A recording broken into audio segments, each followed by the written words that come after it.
Hi everyone, in today's tutorial I'm going to demonstrate how to use AC70 to connect two types of lights.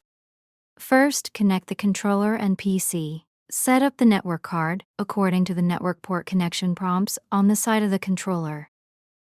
Then we start wiring the lamps. First, type DMX series lighting fixtures. The DMX series lighting fixtures connected here have 3 wires: GND, A signal wire, and B signal wire. Connect the wires to the corresponding ports, GND to GND, A to D+, and B to D+. After connecting, you can control the switching effect online. For other operations, please refer to the manual.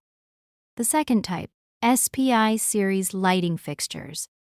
The SPI series lighting fixtures connected here have 2 wires, GND and A signal wire. Connect the wires to the corresponding ports, GND to GND, A to D+.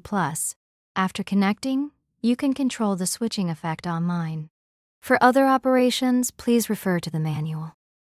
Thank you for your time. See you on the next tutorial video.